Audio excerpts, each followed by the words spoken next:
இறையேசுவிலே பிரியமான சகோதர சகோதரிகளே, உங்கள் எல்லோருக்கும் ஆண்டவராகிய இயேசு கிறிஸ்துவின் பெயரால் காலை வணக்கங்கள் மற்றும் வாழ்த்துக்கள். நான் உங்கள் அகஸ்டின் வேதிகர். இன்று மே மாதம் 11ஆம் தேதி 2025ஆம் ஆண்டு. ஆண்டவரின் மடியில் 5 நிமிடங்கள். தமிழர் பழமொழி சொல்வார்கள், ஆமை புகுந்த வீடு விளங்காதுன்னு சொல்லுவாங்க. அது விலங்கினை குறித்து சொன்ன பழமொழி கிடையாது. பொறாமை என்ற அந்த ஒரு நிலை எங்கே குடிகொண்டிருக்கிறதோ அந்த இடத்துல நிச்சயமாக கடவுளுடைய அருளும் ஆசியும் ஒருபோதும் இருக்க போவது கிடையாது.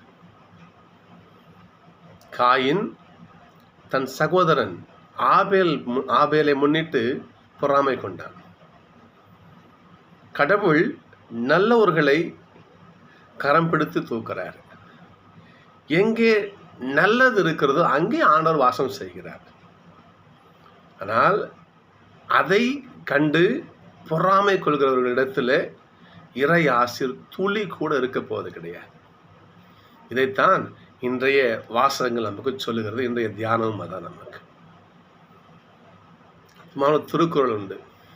அழுக்காறு அவா வெகுளி இன்னாங்கும் இழுக்கா இயன்றது அறம்னு சொல்லுவார்கள்.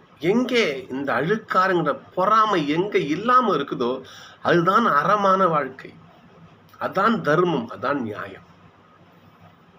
இந்த பொறாமை எங்கே இருக்குதோ அங்கே இன்னொரு திருக்குறள் எனக்கு ரொம்ப பிடித்த திருக்குறள் இது, நான் பகிர்ந்து கொள்றேன் பாருங்க. அழுக்கார உடையார்க்கு அது சாலும் ஒன்னார் வழுக்காயும் கேடின்பது.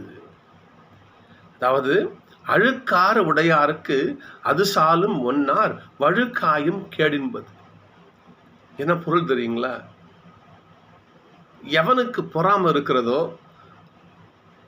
அவனுக்கு தீங்கு செய்யறதுன்னு ஒருத்தன் பிறந்து வரணும் அவசியம் கிடையாது. அவங்ககிட்ட இருக்குது பார்த்தீங்களா பொறாம, மற்றவங்கள பார்த்து வயிறு எறிகிறான் பாருங்க. ஐயோ அவன் இருக்கிறானே, எப்போ அவன் உழைக்கிறான், சந்தோஷமா இருக்கிறான், நீங்க அந்த மாதிரி வாழ்ந்துட்டு போ. புரியுதுங்களா?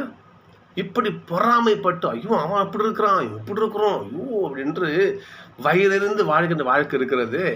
அவர்களுக்கு தீமை செய்ய, அவங்களுக்கு அழிவை கொடுக்க ஒருத்தன் வரணும்னு அவசியம் கிடையாது. அவங்ககிட்ட பொறாமையே அவங்களுக்கு அழிவை கொடுக்கும். புரியுதுங்களா? அழுக்கார உடையார்க்கு அது சாலும் ஒன்னார் வழுக்காயும் கேடு என்பது. ஒரு கேடு என்பது அவளுக்கு வந்தே தீரும். அதுக்கு வேற ஆள் வழியா வரணும் அவசியம் கிடையாது. அவர்கள் வைத்திருக்கின்ற பொறாமையே அவர்களுக்கு அந்த கேடினை கொடுக்கும் என்பது வள்ளுவர் பெருமானுடைய வாக்கு. சகோதரர்களே, தொடக்க திருச்சபையிலே இந்த யூதர்களுக்கும் பிற மறை தழுவி புறவின மக்கள் அவங்க என்ன பண்ணாங்க, கிறிஸ்துவத்துக்கு வந்தாங்க. பார்த்தீங்களா, அந்த 2 பிரிவினருக்கும் ஏற்பட்ட பிரச்சனை தெசலோனிக்காவில் அந்த கலகம் வாசிச்சு பாருங்க நீங்க. திருத்துவ பணிகள் அப்படி இருக்கும். திருத்துவ பணிகளை சொல்லுவாரு பாருங்க பாப்போம். பேதர் சொல்லுவாரு, உங்க 2 பேருக்கும் பிரச்சனையை தீர்த்து வைக்கவா எனக்கு வேலை இருக்கு, எவ்வளோ வேலை இருக்குது என்று சமாதானம் செய்வேன். என்ற தொடக்க திருச்சபையிலே இந்த யூதர்களுக்கு இருந்தது பொறாமை குணம் இருக்கிறது. ஐயோ, இந்த 2ஆம் வாசகம் பாருங்க பார்ப்போம். அற்புதமான வாசகம் திருவெளிப்பாட்டில். இங்க பாருங்க பார்ப்போம். யாராலும் எண்ணிக்கையிட முடியாத பெரும் திரளான மக்களை கண்டேன். அவர்கள் எல்லா நாட்டையும் குலத்தையும் மக்களினத்தையும் மொழியும் சேர்ந்தவர்கள். எல்லா மக்களும் ஆண்டோடைய பாதத்துக்கு போய் சேரணும். கடவுள் யாரையும் வெறுத்து ஒதுக்குவது கிடையாது. அப்படி இருக்கிற பொழுது இன்னைக்கு முதல் வாசகம் பார்க்கணும். தூய பவுல் என்ன பண்றாரு, எல்லா இடத்துக்கும் பணி செய்ய போறாரு. அந்தியோக்கியா அங்க எல்லா ஊருக்கும் போறாரு 3 தூதுரை பயணங்களிலே. அப்படி போகின்ற பொழுது அவருடைய பணி தொடக்க காலத்திலே பணி அவர் தொடங்குகிற அந்த காலத்துல பாருங்க பார்ப்போம். பவுலுடைய வார்த்தையை கேட்டு மனம் மாறி பிற இல்லையா புறவின மக்கள் ஆண்டவர் தேடி வர்றாங்க. அதை பார்த்து என்ன பண்றாங்க, இவங்க யூதர்கள் பொறாமையால் பொங்கி பர்னபாவையும் பவுலையும் என்ன பண்றாங்க பாப்பு, எப்படி அவங்க கெடுதல் பண்றாங்க பாருங்க. அவங்களுக்கு வாசிக்கிறேன் பாருங்களேன். அடுத்து வந்த ஓய்வு நாளின் பொழுது ஆண்டவருடைய வார்த்தையை கேட்க ஏறக்குறைய நகரத்தார் அனைவரும் கூடி வந்தனர். எல்லாம் என்ன பண்றாங்க, வர்றாங்க. மக்கள் திரளை கண்ட யூதர்கள் பொறாமையால் நிறைந்து பவுல் கூறியதை எதிர்த்து அவரை பழித்துரைத்தார்கள். ஏன், அதாவது எப்படி சொல்றது, ஒருத்தவங்க நல்லா இருக்கும்போது மற்றவங்களுக்கு பிடிக்காது இல்லையா? மக்கள் பவுலுக்காக கூடுகிறது. அது மட்டும் கிடையாது, இவன் பிற இனத்தவன், இயேசு நமக்கு மட்டும்தான், மீட்பு நமக்கு மட்டும்தான், இந்த மீட்புல யாரும் பங்கு போடக்கூடாது, யாரும் பங்கு போடக்கூடாது. நற்செய்தி பாருங்க, இன்னைக்கு தந்தையும் நானும் ஒன்றா இருப்பது போல. ஏசப்பாவுடைய மிகப்பெரிய ஜெபம் தெரியுங்களா? தந்தையே, நீங்களும் நானும் ஒன்றா இருப்பது போல எல்லோரும் ஒன்றா இருப்பார்களாக என்பது ஆண்டவருடைய மிகப்பெரும் ஜெபம். அது ஏசப்பா பாகுபாடு பார்க்கல. இந்த வாசல 2ஆம் வாசம் பாருங்க. இறுதி நாளிலே செம்மறியாளருக்கு முன்பாக எல்லா இனத்தவர், நாட்டவர், மொழி மக்கள் எல்லாம் ஒன்று கூடி வந்து நிற்கிற அந்த கடவுள் யாருக்கிட்டையும் பாகுபாடு பார்க்கல. ஆனால் யூதர்கள் பாருங்க பாப்பா, நீ புற இனம், நீ விருத்த சேதனம் பெறாதவன். எப்படி நீங்க ஃபுல்லா படிச்சு பாருங்க பாப்பா, நீங்க படிச்சு பார்த்தா உங்களுக்கு தெரியும். உங்களுக்கு யூதர்கள் எந்த அளவுக்கு வன்மத்தை கக்கினார் உங்களுக்கு தெரியும். உங்களுக்கு அதெல்லாம் பிறகு படிப்படியாக என்ன பண்றாங்க, அப்போ திருத்துவர்கள் மாற்றி கொண்டு வராங்க. சகோதரர்களே, கடவுளுக்கு இந்த பொறாமை குணம் மிக எதிரி. மிக எதிரி. ஒரு சிறந்த உதாரணம் காயின் ஆபேல். காயின் தன் தம்பி மேலேயே பொறாமைப்பட்டவனை கொன்றொழித்தான். கடல் மனிதன் இருந்தான பாருங்க, அதே செயல் இங்க நடக்குது பாருங்க.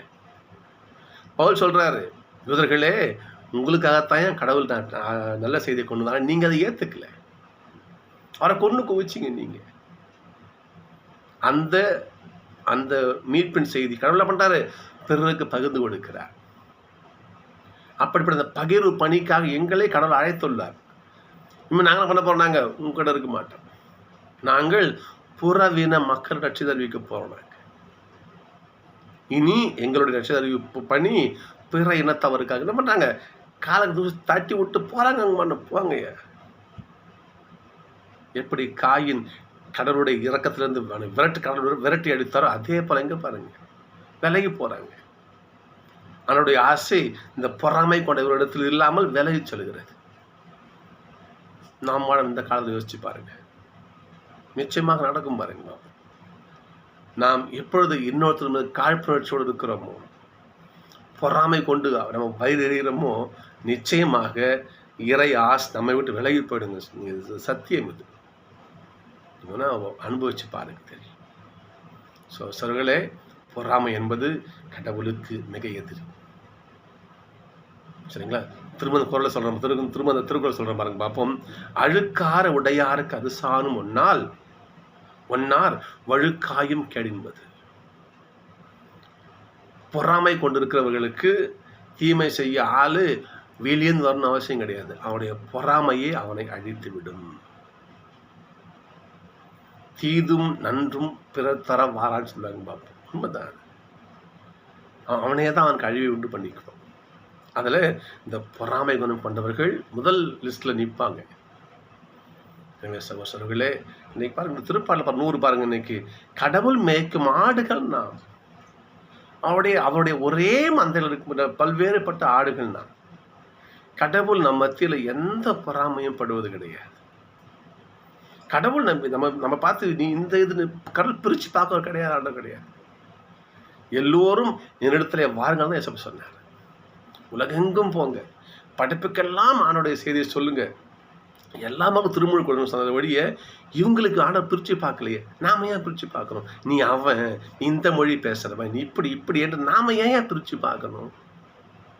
சகோதரர்களே, பொறாமையின்றி வாழ்வோம். ஆண்டவருடைய ஆசிரியை நிறைவாக பெறுவோம். நான் சந்திப்போம்.